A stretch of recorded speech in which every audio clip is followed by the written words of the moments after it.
тауға тырысады, қандай қателік жібереді көбінесе адамдар? Қайырлы күн, көрермендерім, оқырмандарым, халқым. Міне қазақтың өзінің тәртібі бойынша, өзінің ұстанымы бойынша бұл біздің өзіміздің мұсылман айы наурыз айынан басталады шын мәнінде. Енді бұл біз үшін, қазақ халқы үшін қандай уақыт десеңіздер, бұл өзінің есеп беретін уақыты, өзінің бойын тазалайтын уақыт.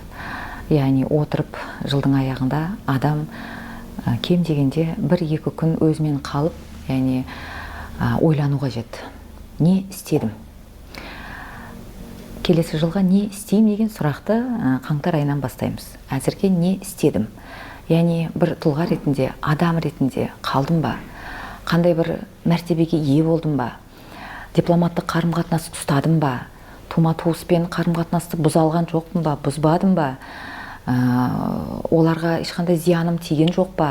Оларға тілім тиген жоқ па? Кімді ренжеттім? Сол тумаларға барып кешірім сұрайтын жыл. Қазір не үшін екенін айтамын сіздерге, ол өте маңызды. Одан кейін қамқор жасай алдым ба? Ата-анама қамқор жасай алдым ба? Олардың сұраған бере алдым ба? Балаларыма қамқор жасай алдым ба? Әйеліме демекші. Одан кейін міне қандай да бір мақсатыма жете алдым ба? Мысалы 10 мақсат қойдым. Аллаға шүкір 2-3-іне қол жеткізім, қалған келесі жылға қалдырам деген секілді. Одан кейін өзімнің бір имидж деп айтамыз ғой, бір брендімді жаңағы құра алдым ба? Жеке бренд деп айтамыз ғой, мысалы. Жеке бренд ең бастысы мынау ортадан басталады. Өзіңнен басталады. Сен кімсің? Сен не үшін келдің бұл өмірге? Жұртқа дәлелдемес бұрын сен бірінші өзіңнің ішкі қасиеттерін шығарып ал, не бар, қандай продукты бар деген секілді. Мысалы, мен әрдайым айтам, сіз 10 адаммен отырдыңыз, ерте сол той томалақтан шығып кеттіңіз, сол отырыстан. Сізге адамдар сол жерде отырғанда сұрақ туындатады. Бұл әйел кім деген кезде, мына Ерболаттың, Асылбектің әйелі ғой дейтіндей сондай болмау керек та. Сіз өзіңізде мықты дәрігер, бірінші санатты, мықты ұстаз, мына адамның санасын сол мәметте 15 минутта түсінікке алып келетін, ерекше математика сабағынан беретін, осындай бір ерекше ұстаз ғой, қасиетін, көріңіздер. Содан кейін мына біз биылға рухани азық бердік па? Өйткені қазақта бар ғой, өлі риза болмай тірі байымайды. Қанша мал шалдық, зекетімізді бердік па деген секілді. Міне осы сұраққа жауап беріп, енді өзіңнің отырып, енді нәтижеңді шығар. Оның бәрі жақсы екен, қарым-қатынас бұзған жоқпын, мақсатыма жеттім, өзімді тұлға ретінде қалыптаса алдым, мәртебемді көтердім, абыройымды төккен жоқпын деген секілді. Міне соңғы өзіңе нәтижені жазасыз. Содан кейін өзіңді бір Құдайдың алдында рахмет Алла, аман есен шыққаныма, енді еккен егісімнің жемісін жеген үшін рахмет деп шығу керек. Ал енді біз сол баяғы жартас, сол қалыппен кіретін болсақ, мына егер ғылыми түрде айтатын болсақ, энергия деген бар. Қазақта оны алапат күш деп айтады. Сол проблеманы мына келесі жылға кіргізуге болмайды. Ол оласып қайттан 9 жылға басып кетеді.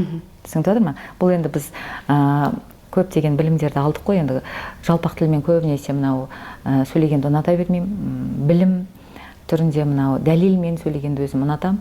Сол үшін бұлардың барлығы дәлелденген. Егер сол қалыпты, сол оймен, сол уайыммен, сол қайғымен, сол ауру екенмін, мен сондай жаңағы жетістікке жете алмайтын, сондай жолым болмаған, маңдайым ашылмаған адам екен деп кірсеңіз, сол қайтадан жұмыс жасай бастайды. Сол үшін әрдайым айтам, жылдың аяғында ескі шапанды тастап, жаңа алтынмен апталған, күміспен мына бойын бәрі тігілген сондай шапанмен кірсеңіздер, өздеріңізге наурыз айында осы жаңа есіктер ашылады. Бұл дәлелденген. Өйткені бұлардың барлығы біздің аталарымыз өмірде пайдаланған. Міне. Ал бізде енді әдетте қалай, біреуден қарыз алса, сол қарызды жауып тастауға тырысады. Сосын бір үйді тап-тұйнақтай қылып тазалап, бір сонымен ғана шешілетін сияқты мәселе. Я болмаса, жаңағыдай келер жылға бір жоспарларын жазып, түрлі аффирмациясын жасап, есігін тұзбен жуып, жеңіл ілімдер. Жеңіл ілімдер, адамдар не істеп жүргендерін өздері білмейді. Жаңа сіз айтып жатырсыз ғой, биылғы жылмен жабу керек та, келесі жылы мүлдем басқа болу керек деп. Кейбір адамдар айтады, жылдар өтсе де бір проблемадан арылмай қойдым. Менің жолым ашылмай қойды. Мен не істеп жүргенін білмеймін, әйтеуір жұмысқа барып келем болды. Бірақ одан ләззат алмаймын. Өз-өзімді таппай жүрме дейді. Сондай адамдарға не айтасыз? Енді бұл жаңағы ғой, енді айналып келгенде сол энергияны кіргізеді. сол есікті жабылы, қазан жабылу түрінде қалу керек болды. Мен бүгіннен бастап басқа Айгүлмін деген секілді. Мына әлемнің заңы, мына өмірдің заңы бар. Әрдайым айтамын, бірінші Құдайды тану, тану үшін өзіңді таны. Өзіңді танығаннан кейін дүниені танисыз, дүние танығаннан кейін Құдай танисыз. Сол үшін әкем бала кезімде айтатын тұғын, өмірдің заңын үйрен, өмірдің заңын үйрен деп. Сол өмірдің заңын үйренгеннен кейін міне ғылыми түрде дәлелдеп сөйлейтін болдық. Сол үшін жаңағы жеңіл білімдер, оның бәрі енді ниет қой, жаңағы сенім ғой, түбі жақсы болғым келеді, жаңағы үйді тұзбен жуу деген бәрі бір тазарудың бірақ жеңіл түрі да. Мына баланың үйде жаңағы өзінің столын үстін тазалаған секілді. Бірақ біз түбі негізге баруымыз керекпіз да. Түбіндегі мына неден болып тұр? Бұл жайдан жай болып тұрған жоқ қой, қарыз деген. Бір жерден менде кінәрат кетіп тұр ғой деген секілді, соны мына қазып тауып алу керек та. Ал мына бүйтсем байым, бүйтсем қарызым жабылам деген, сосын болмаса бүйтіп бар ғой, жеңіл 7 рет шапақтасаң жаңа ақша келеді дейді деген секілді. Жай оның бәрі иллюзия, ума, сананың қиялы. Шын мәнінде қандай да бір жауапкершілікке мына саналы түрде тура қарауға тырысу керек деп ойлаймын былайынша. Ал жаңағыдай жеңіл түрде терезе жуу, есік жуу деген бәрі, оның бәрін берем дейді Құдай. Бірақ енді ол ішіңде шешілмеген дүние, ол қайталанып тұра береді. Бізден іштен кетіп тұр да. Сол үшін біз әрдайым айтамын ғой, Абай атамыз айтады ғой, нақлия, қақлия деген бар. Сол біз көбінесе осы қақлия, яғни мына айтады ғой.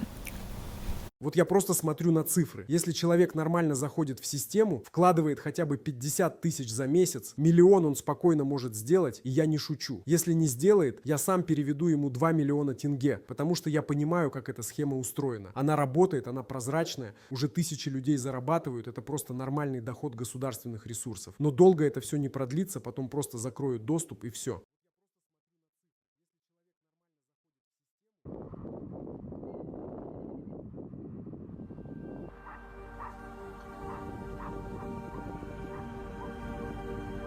Мынау бәтини